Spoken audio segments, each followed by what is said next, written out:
What would you do if your entire career was built on teaching others to find closure, and then you discovered closure doesn't exist? This is James Weston's story, and before you judge him, ask yourself, have you ever believed that confronting someone who hurt you would finally set you free? That healing requires facing your pain head-on? Because James built an empire on that promise. Thousands of people followed his method, until the day his own father died, and James realized he'd been selling a lie. James Weston stood at the center of a hotel conference room, microphone in hand, watching a woman named Claire sob into the phone. On the other end, the ex-husband who had abandoned her 15 years ago. Around him, 200 participants sat in rapt attention. Some were crying, others held their breath. All of them believed they were witnessing transformation. "Tell him what you need to say," James coached gently, his voice steady and magnetic. "This is your moment. Take back your power." Claire's voice shook. "You left me with nothing. You broke me.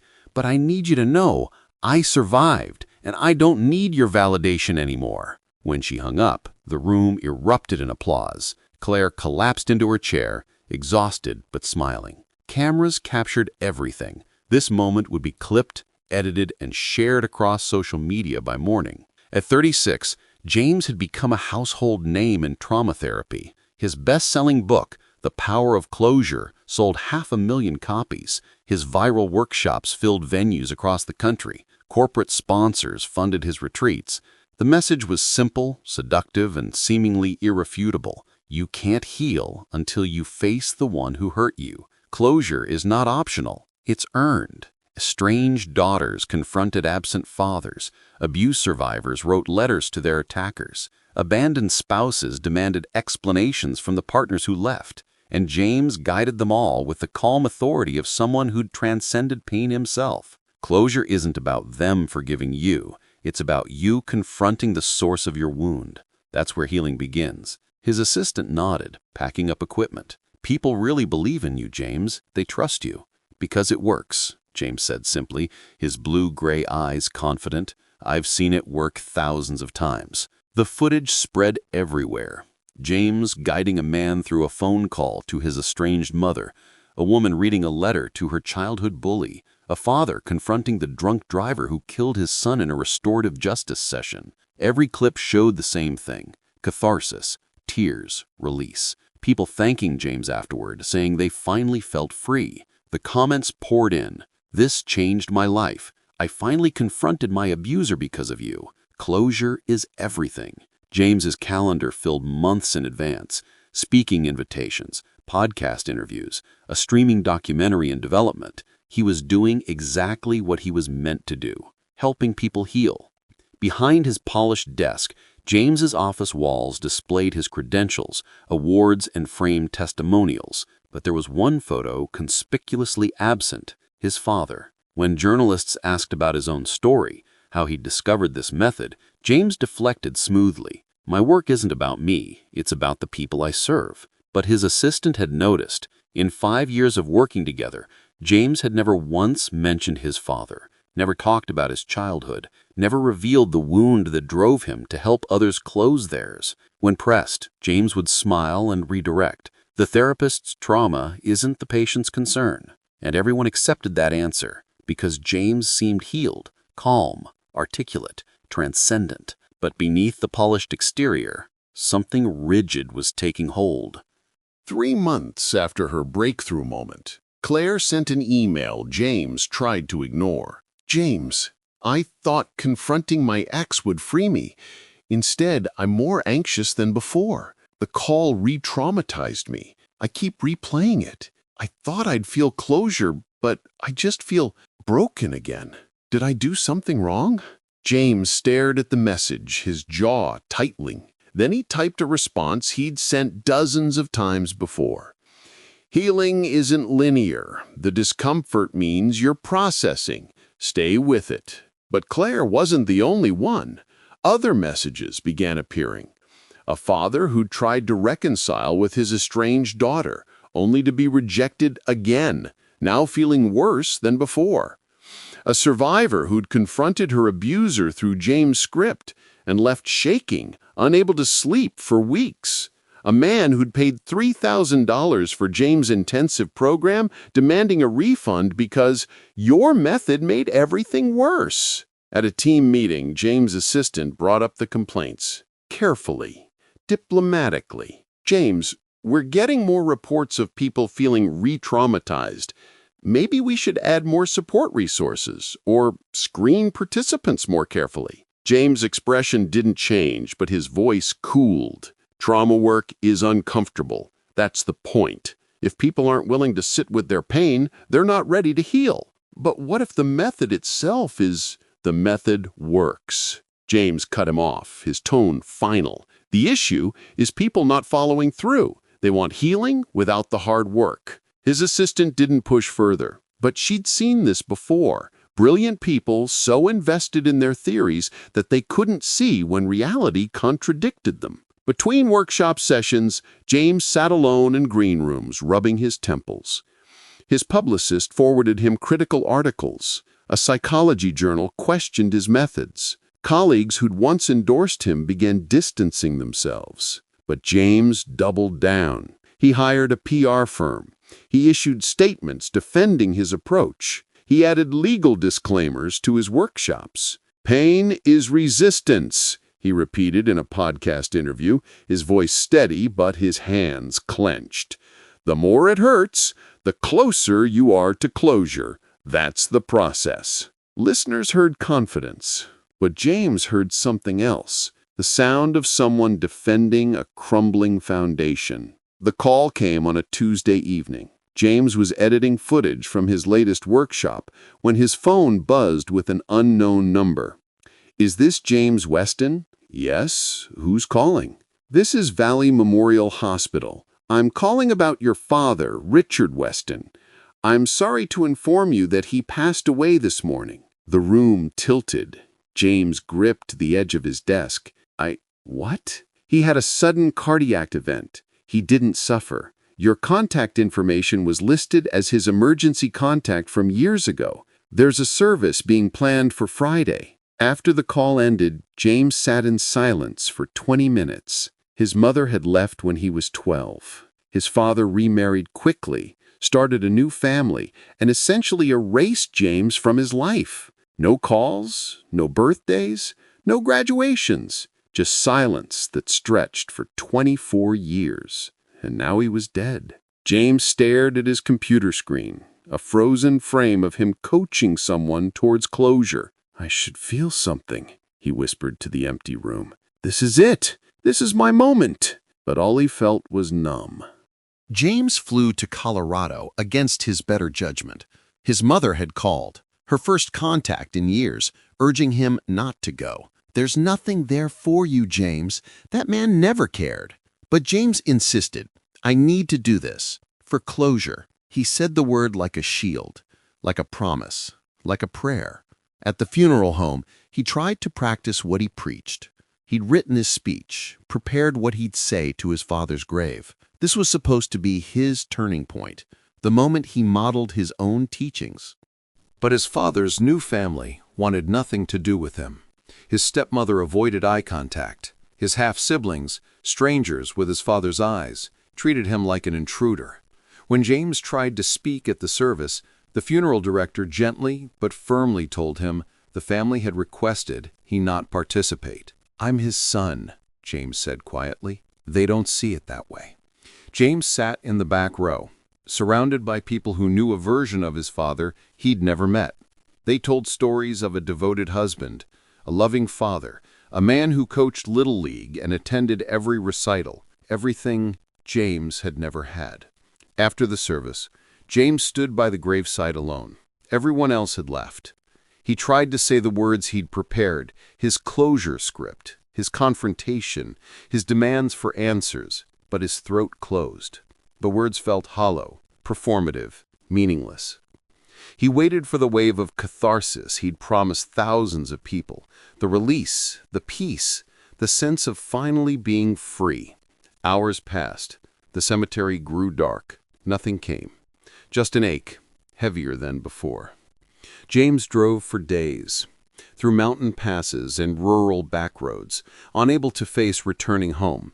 His phone buzzed with messages, workshop participants, his team, his publicist, all wondering where he was. He ignored them all. At night, in cheap motels with flickering neon signs, he stared at the ceiling fan, spinning endlessly. His mind replayed every speech he'd given, every promise he'd made. You can't heal until you face them. Closure is earned. Confronting your pain is the only way through. But he'd confronted his pain. He'd traveled across the country. He'd stood at his father's grave, and nothing had changed. In a diner parking lot, James finally allowed himself to feel what he'd been avoiding. He didn't shout, didn't cry dramatically, just sat in his rental car, hands on the steering wheel, and whispered, "All these years telling people to find closure, but what if it doesn't exist?" The foundation of his entire life's work cracked open. Not loudly, not violently, just a quiet, irreversible collapse of certainty. What if I've been wrong about everything? On the third day, James pulled over at a random trailhead, desperate for air. He hiked without direction, following an overgrown path deep into the woods. That's when he saw it. An abandoned house, half collapsed, roof caved in, walls split open, and through the center, growing impossibly, beautifully, a massive tree. Its roots had pushed through the foundation. Its trunk rose through what had once been a living room. Its branches reached toward the sky through the broken roof. James stopped walking. He stood there for over an hour just staring. The house hadn't been repaired. The damage hadn't been undone. There was no closure, no neat ending. The builder who abandoned this place never came back to finish what they started. But the tree didn't wait permission to grow. It didn't need an apology. It didn't require confrontation or catharsis. It just grew, despite the house, because of the house, through the house. James sat on the rotting porch steps, tears streaming down his face, not from sadness, from recognition.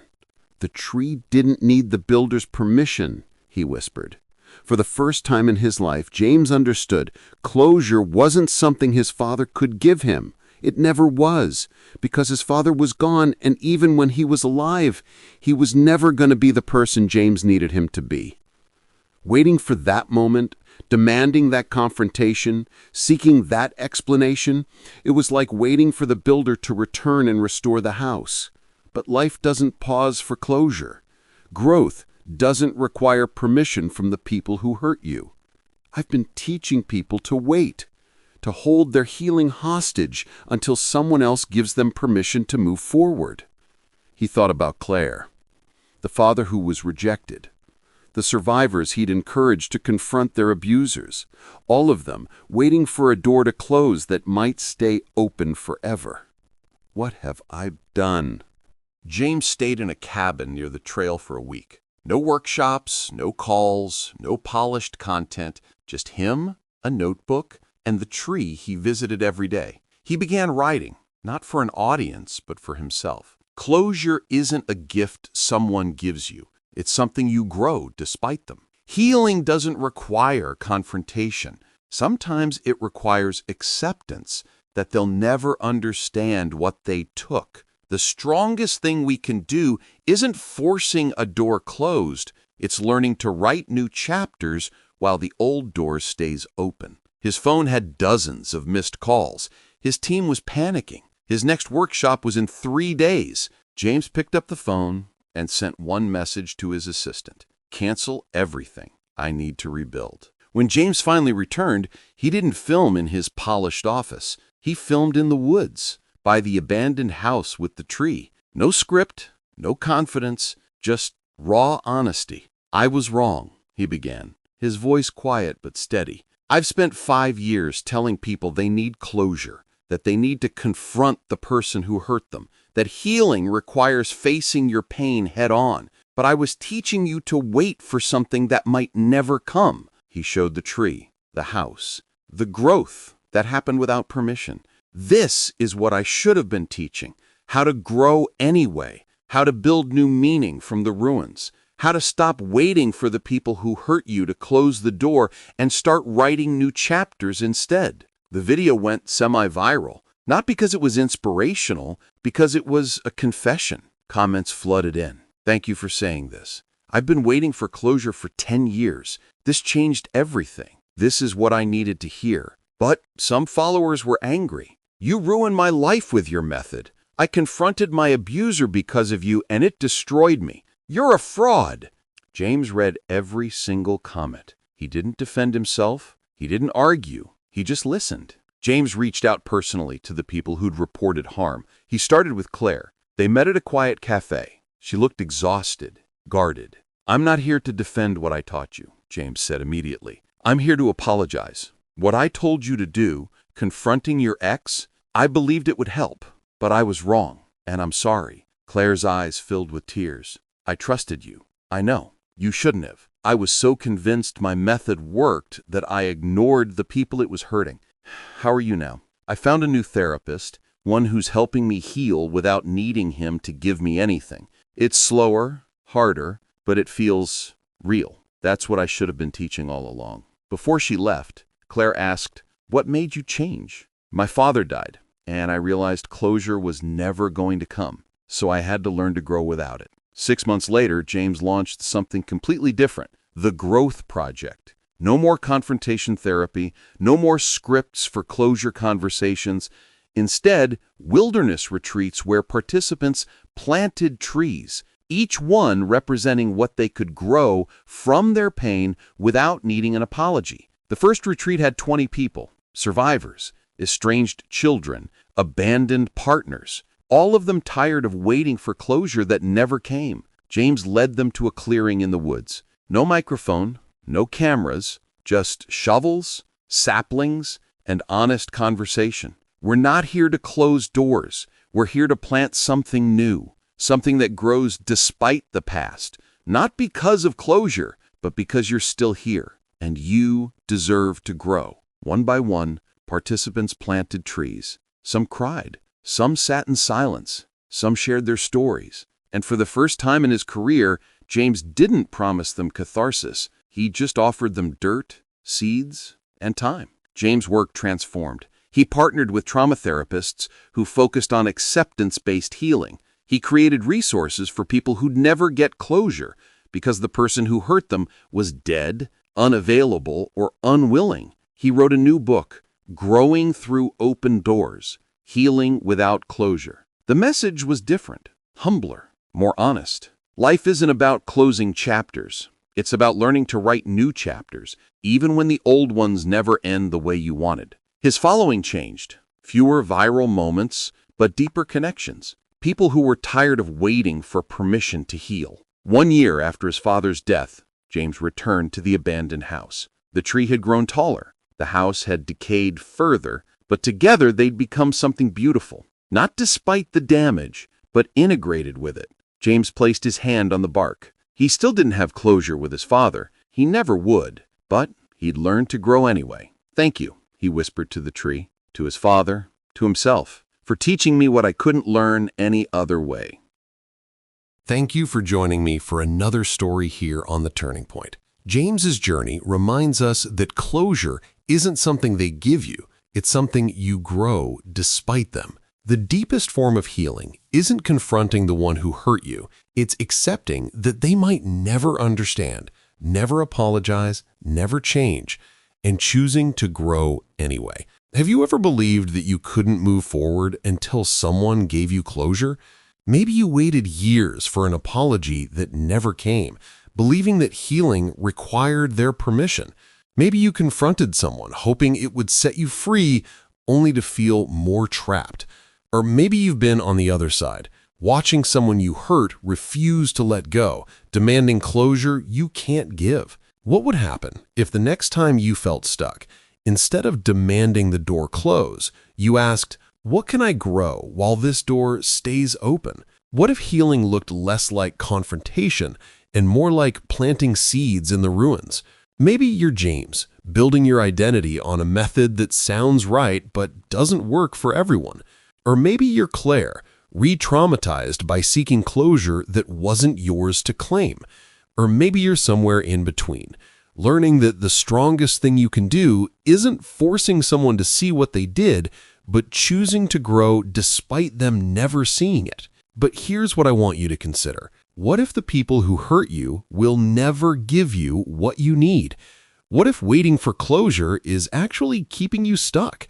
What if your healing doesn't require their permission? It only requires your choice to grow. If James's story moved you, I'd love to hear about a time when you stopped waiting for closure and started growing anyway. Or maybe you're learning right now that the door doesn't have to close for you to move forward. Leave a comment below and share your story. Your turning point might be exactly what someone waiting for an apology needs to hear today. And if you're ready for another powerful transformation story about discovering that what we think we need from others, we actually have to give ourselves, check out our next video. We drop a new story every week that proves healing isn't found in closed doors, it's found in the courage to grow through open ones. Don't forget to like this video if James's journey made you reconsider what closure really means, and subscribe for more stories where confrontation meets acceptance. Hit that notification bell so you never miss a turning point that could transform how you heal from pain. Sometimes the bravest thing we can do is stop waiting for permission and start growing anyway. I'll see you in the next video.